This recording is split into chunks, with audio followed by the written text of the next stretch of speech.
Movie की शुरुआत में हमें मंगोलियन बॉर्डर दिखाया जाता है, जहां सोल्जर्स को खुदाई करते हुए बहुत ही विशाल काया कंकाल मिलते हैं जो किसी अजीब से जीव के होते हैं। इसके साथ उनको कुछ डेड बॉडीज भी मिलती हैं जो हजारों साल गुजर जाने के बाद भी फ्रेश दिखाई देती हैं।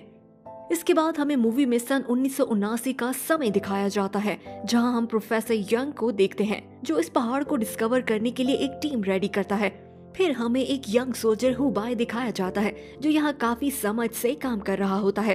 उसके साथ और भी सोल्जर्स यहाँ काम करते हैं और यहाँ काम करना इतना मुश्किल होता है कि थकावट के कारण कई बार सोल्जर्स बेहोश हो जाते हैं और उन सब की मदद करती हैं प्रोफेसर यंग की बेटी पिंक, जो कि एक मेडिकल ऑफिसर होती है।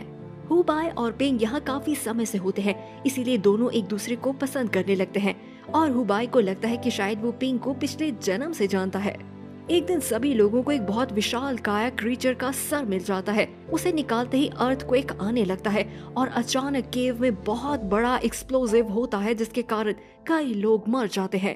फिर हम कमांडर हेनजू यांग को देखते हैं जो अपनी टीम के लोगों के साथ आगे बढ़ता है क्योंकि उन्हें खतरा महसूस होता है और वो हमले के लिए तैयार होते हैं। तभी उसे पता चलता है कि सर्वाइवर्स में से सिर्फ प्रोफेसर यांग और कुछ लोग हैं जो बच पाए हैं और एक्सप्लोसिव के द्वारा केव में एक रास्ता बन जाता है। कमांडर यांग प्रोफेसर के साथ सोल्जर की एक टीम बनाना चाहता है, लेकिन कोई भी सोल्जर इस डिस्कवरी में भाग नहीं लेता क्योंकि यहाँ जान का खतरा होता है। तभी पिंग अपने पिता का साथ देने के लिए रेडी हो जाती है और पिंग के साहस को देखकर हुबाई वॉलंटियर कर देता है। हुबाई का दोस्त सिंग सिंग भी आ जाता है और इस तरह से इस केव की खोज लगाने के लिए एक सोल्जर की टीम तैयार हो जाती है जिसे प्रोफेसर यांग लीड करता है। सभी लोग मिशन पर निकल जाते हैं और डिमोलिश हुई कैब और सोल्जर्स की डेड बॉडी से होते हुए वो एक खाई तक पहुंच जाते हैं। सभी लोग एक एक करके इस खाई से नीचे उतरते हैं। नीचे उतरते ही उन्हें बर्फ की सरफेस दिखाई देती है और अंडरग्राउंड टनल्स मिलते हैं, जिनसे होते हुए वो ऐसी जगह पर आ जाते हैं जहाँ पर उन्हें और भी बहुत सारे जीवों के फॉसिल्स और हड्डियाँ मिलती हैं। ये टनल उन्हें एक रहस्यमय जगह पर ले आता है जहाँ उन्हें दूर से एक पहाड़ दिखाई देता है। प्रोफेसर हुबाई को बताता है कि पुराने जमाने की कहावतों के अनुसार यहाँ पर कुछ लोग बसा करते थे जो बहुत ही शक्तिशाली थे और शायद ये वही जगह है और जो कुछ कहानियों में सुन रखा है वो सच है।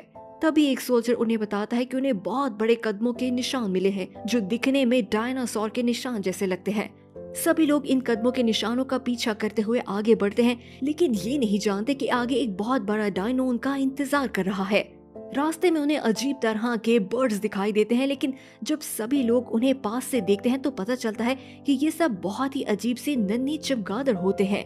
तभी एक सोल्जर अचानक से इस चमगादड़ को अपनी मुट्ठी में दबोच लेता है, पर जैसे ही वो अपनी मुट्ठी खोलता है तो दिखता है कि उसके हाथ पर नीले रंग की आग लग रही है और देखते ही देखते वो सोल्जर इस नीली आग से जलकर राख हो जाता है और इसी तरह ये चमगादड़ दो और सोल्जर की जान ले लेते हैं।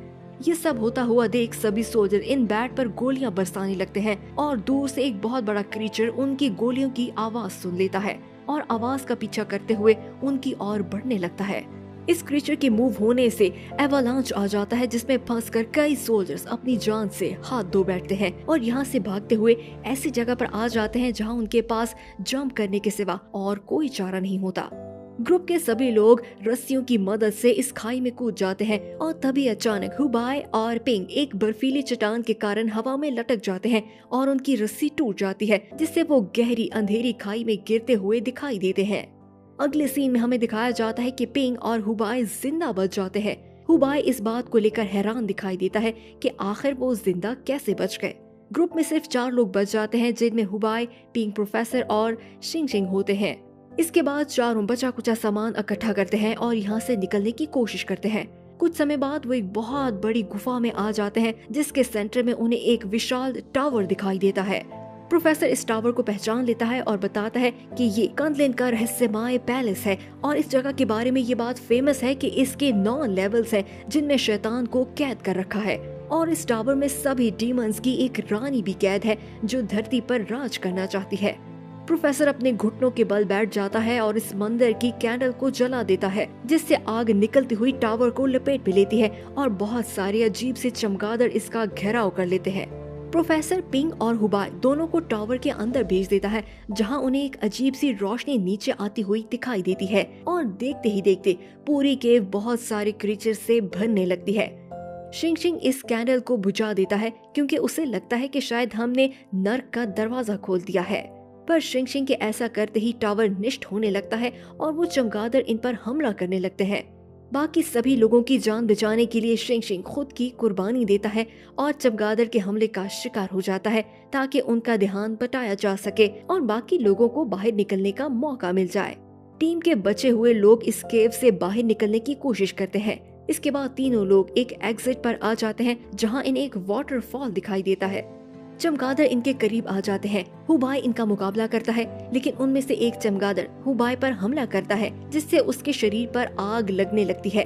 पिंग ये देखते ही हुबाई को पानी में धकेल देती है और तीनों पानी में कूद जाते हैं जिससे आग बुझ जाती है। पानी के अंदर हुबाई पिंग को ढूंढ लेता है और दोनों एक दूसरे के करीब आ जाते हैं। तभी एक सी क्रीचर आकर पिंग को अपने साथ ले जाता है। ये देखकर हुबाई का दिल टूट जाता है और वो पानी से निकलकर बेस की ओर वापस आ जाता है। कमांडर हुबाई को बताता है कि इस मिशन में सिर्फ वो अकेला ही बच पाया है और सभी सोल्जर्स की डेड बॉडीज मिल गई हैं, सिवाय पिंग और उसके पिता की बॉडी के। अपनी प्रेमिका को खोने के बाद हुबाई किसी को बताए बिना सब कुछ छोड़ छाड़ कर ट्रेन के द्वारा घर वापस आ जाता है। स्टेशन पर उतरते ही हुबाई को नया एम्प्लॉयर मिस्टर विंग मिलता है जो इसे लाइब्रेरी में लाइब्रेरियन की जॉब देता है और इसके बाद हुबाई अपनी जिंदगी शांति से जीने लगता है। कुछ समय बाद हुबाई को एक बार फिर उसका पुराना दोस्त किशान मिल जाता है जो इस बार में एंटरटेनर की जॉब करता है। इसके बाद हमें दिखाया जाता है कि हुबाई को लाइब्रेरी में प्रोफेसर यिंग की लिखी हुई एक बुक मिल जाती है जिसमें उसने सभी टावर्स के बारे में एक्सप्लेन किया होता है। हुबाई को पता चलता है कि प्रोफेसर यंग इन टावर्स के बारे में पहले से ही जानता था और सारी इंफॉर्मेशन की कड़ियां मिलाने पर हुबाई को पता चलता है कि वो और पिंग मिलकर ही इस पोर्टल को खोल सकते हैं। इसी कारण प्रोफेसर ने उन्हें उस डीमन टावर को एक्टिवेट करने के लिए भेजा था। दूसरी ओर हम देखते हैं कि कमांडर यंग को एक गुफा में एक कॉफिन मिलता है जिसमें से उन्हें एक जीवित महिला मिलती है जो हूबहू पिंग की तरह दिखाई देती है। सोल्जर उसे शिरली का नाम देते हैं और उसे कड़ी सुरक्षा में रखा जाता है क्योंकि इस महिला की बॉडी को बहुत ही खतरनाक शक्तियों ने घेरा होता है जिसके कारण एक रूम में कैद रखा गया होता है। कमांडर की टीम को प्रोफेसर यिंग भी मिल जाता है जिसे वो हेडक्वार्टर तक ले आते हैं। इसके बाद मूवी में 3 साल का समय गुजार दिया जाता है जहां हमें दिखाया जाता है कि चाइना के ऑयल सिटी में एक मॉन्स्टर ने हमला कर दिया है जिसके कारण काफी तबाही मची है। जब ये बात प्रोफेसर को पता चलती है तो वो ये अंदाजा लगाता है कि शायद उस डीमन टावर के कारण स्पेस और टाइम में एक पोर्टल ओपन हो गया है जिसमें से डायनो निकलकर बाहर आ रहे हैं और धरती पर तबाही मचाने लगे हैं। प्रोफेसर आर्मी के हेडक्वार्टर से चोरी छुपे बाहर निकल आता है ताकि इस सिचुएशन के बारे में जानकारी ले सके। दूसरी ओर हुबाई के कंधे पर जो घाव लगा था उसके स्कैन्स कुछ अजीब से आते हैं और एक दिन वो लाइब्रेरी में बैठा काम कर रहा होता है। तभी अचानक उसके शोल्डर से नीली आग निकलने लगती है और देखते ही देखते हुबाई में हैरान कर देने वाली शक्ति आ जाती है जिससे वो अपने दोस्त और उसके आसपास पड़े सभी फर्नीचर को हवा में उड़ाने लगता है। थोड़े समय बाद मिस्टर वैंग वहाँ आ जाता है। वो इस सिचुएशन को कंट्रोल कर लेता है और हुबाई को बताता है कि वो इन शक्तियों के बारे में जानता है और बैट के काटने से एक ऐसी पावर उसमें आ गई है जिसका इस्तेमाल करने से उसे नर्क में जाना पड़ सकता है। हुबाई ये सुनकर हैरान हो जाता है कि मिस्टर वैंग को ये सब कैसे पता है। वो मिस्टर वैंग को इसके बारे में पूछने ही लगता है। तभी अचानक मिस्टर वैंग अपनी शक्तियों का इस्तेमाल करते हुए इस लाइब्रेरी को एक टोम्ब में बदल देता है और अपनी पहचान करवाता है कि वो प्रिंस ये है जो इसका पूर्वज है और हजारों सालों से डीमंस को कैद कर रहा है और उसने उन क्रीचर्स को कैद करने के लिए अपनी ही बॉडी को एक मकबरे में बंद कर दिया था और उनमें से कई डीमंस ने इंसानों का रूप ले रखा है और इस बार वो तुम्हारे पीछे हैं क्योंकि तुम ही वो व्यक्ति हो जो इस टावर को ओपन कर सकता है। दूसरी ओर शर्ली की मेमोरी वापस आने लगती है और वो हुबाई से मिलने की रिक्वेस्ट करती है। कमांडर हुबाई उससे मिलने लाइब्रेरी में आ जाता है और उसे मिलिट्री ज्वाइन करने को कहता है जिस पर वो इनकार कर देता है। पर जैसे ही हुबाई को पता चलता है कि पिंग अभी जिंदा है तो वो हेडक्वार्टर पर आने के लिए मान जाता है। इसके बाद कमांडर यंग हुबाई और केशान को नॉर्दर्न चाइना ले आता है जहां हुबाई प्रोफेसर को ढूंढने के लिए बनाई हुई नई टीम से मिलता है जिसमें एक यंग लड़की वीवी, कुछ सोल्जर्स और शेली उसकी सहायता करते हैं। शेरली को देखते ही हुबाई उसे पिंग के नाम से बुलाता है लेकिन शेरली उसे बताती है कि वो पिंग नहीं है। इसके बाद सभी लोग सामान लेकर रेगिस्तान का सफर शुरू करते हैं और ऊँटों पर बैठकर अपनी मंजिल की ओर बढ़ने लगते हैं। बीच रास्ते में उनका सामना रेत के तूफान से होता है। वो अपनी शक्तियों का इस्तेमाल करते हुए इस तूफान को रोकने की कोशिश करते हैं, लेकिन केशान और ग्रुप के 2 और लोग रास्ता भटक जाते हैं। कई दिन लगातार सफर करने के बाद हुबाई और ग्रुप के लोग ऑयल सिटी तक पहुंच जाते हैं, लेकिन केशान और उनके ग्रुप अभी भी रेगिस्तान में भटक रहे होते हैं और यहाँ पर उनका सामना एक बहुत ही डरावने क्रीचर से होता है। सभी लोग अपनी जान बचाकर भागते हैं। क्रीचर एक एक करके सभी की जान ले लेता है और उनमें से सिर्फ एक सोल्जर केशान ऑयल सिटी तक पहुंचने में सफल हो जाता है और अपने मेन ग्रुप के साथ वापस मिल जाते हैं। ये जानने के बाद टीम पर क्रीचर ने हमला किया। हुबाई उन्हें वापस जाने को कहता है, लेकिन टीम वापस मुड़ने से इनकार कर देती है और तभी उन्हें चारों ओर से क्रीचर्स की आवाज सुनाई देने लगती है और सभी अपने वेपन्स उठाकर डीमन से मुकाबला करने के लिए रेडी हो जाते हैं।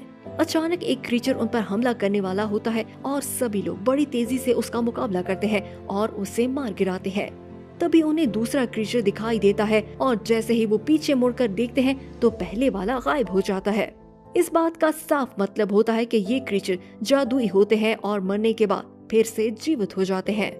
इस सब के होते हुए शर्ली एक स्कूल की बिल्डिंग में एंटर हो जाती है और हुबाई भी उसका पीछा करता है। अंदर एंटर होते ही हुबाई को बिल्डिंग की सीलिंग पर डेड बॉडीज लटकी हुई दिखाई देती हैं। इसके बाद हुबाई को एक टनल दिखाई देती है जिसका रास्ता प्रिंसेस के मकबरे तक जाता है। तभी अचानक एक क्रीचर हुबाई पर हमला कर देता है और उसे उछालकर जमीन पर मारता है, जिससे वो बुरी तरह घायल हो जाता है। इससे पहले कि ये क्रीचर हुबाई की जान लेता, अचानक शर्ली इसे रोक लेती है और कंट्रोल करते हुए उसे दूर जाने की आज्ञा देती है और हुबाई को अपनी शक्ति से उठाकर उस कॉफिन में लिटा देती है। तो दोस्तों, यहाँ हमें पता चलता है कि शर्ली भी इन शैतानों को जीवित करना चाहती है और इसलिए वो हुबाई का इस्तेमाल करती है। दूसरी ओर इस लोकेशन पर और भी बहुत सारे डीमंस आने लगते हैं और उन्हें चारों ओर से घेर लेते हैं और टीम के लोग बिल्डिंग्स में छुपकर इन डीमंस का मुकाबला रॉकेट लॉन्चर और सिल्वर की बनी गोलियों से करते हैं, लेकिन इन क्रीचर्स पर कोई असर नहीं होता और यहाँ सभी लोगों को रियलाइज होता है कि ये क्रीचर्स कितने ज्यादा खतरनाक हैं, जिन्हें मारना नामुमकिन है। अगले सीन में हम देखते हैं कि वीवी स्टैच्यू की तरह बिहेव करती है ताकि डीमन के वार से बच पाए। डीमन इस पर चिल्लाता है और वहाँ से चला जाता है। मौका पाते ही वीवी बिल्डिंग से बाहर निकल आती है और केशान के साथ बस में इंटर हो जाती है, लेकिन वो क्रीचर वहाँ भी आ जाता है और उन पर हमला करने लगता है।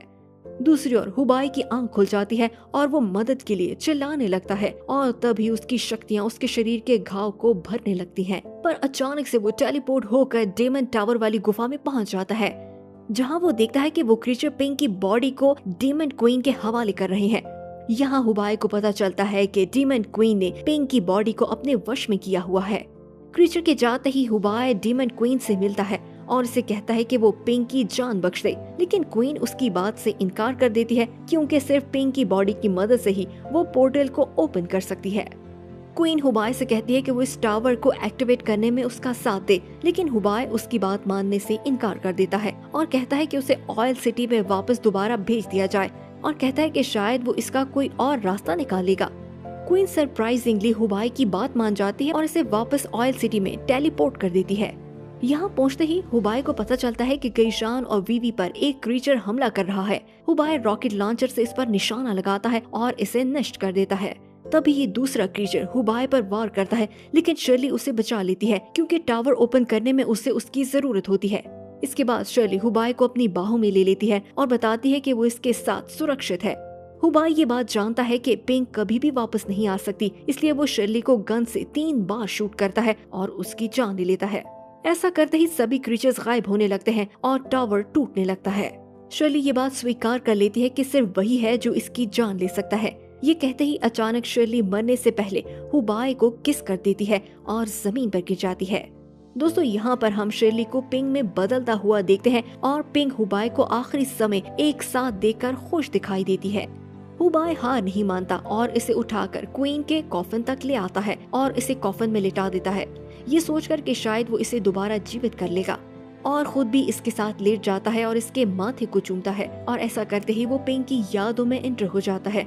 हुबाई को पिंक की लाइफ के बारे में काफी कुछ जानने को मिलता है। उसे पिंक का बचपन देखने को मिलता है, जिसमें हमें पता चलता है कि पिंक में बीमार और घायल जीवन को हील करने की शक्ति थी। ये इस बात को एक्सप्लेन करता है कि उस खाई में गिरने के बाद कैसे सभी लोग सरवाइव कर गए थे, क्योंकि पिंक ने अपनी शक्तियों से उन्हें बचा लिया था। लेकिन पिंग की माँ ने इन शक्तियों का इस्तेमाल करने से मना कर दिया था, क्योंकि उसकी माँ भी एक डीमन थी जो इंसान का रूप बदलकर धरती पर रहती थी और एक दिन जलकर निष्ठ हो गई थी। ये सब देखने के बाद हुबाई को होश आता है और पिंग इसे अपने दिल की फीलिंग्स बताती है कि वो इससे कितना प्यार करती है। पिंग हुबाई को उसके पिता को ढूंढने को कहती है और ये कहते ही उसकी जान चली जाती है। अगले सीन में काफी समय गुजार दिया जाता है, जहां हम हुबाई और उसके साथियों को देखते हैं जो पिंग की विश को पूरा करने के लिए उसके पिता की तलाश में निकलता है। मूवी के आखिरी सीन में हमें फिर से क्रीचर दिखाया जाता है, जिसका मतलब साफ होता है कि आज भी डानो इस दुनिया में ही जीवित हैं और वो इस ग्रुप का पीछा करने वाले हैं। यहीं पर मूवी एंड हो जाती है। मिलते हैं नई वीडियो के साथ। देखते रहिए इनसाइड रिकैप्स।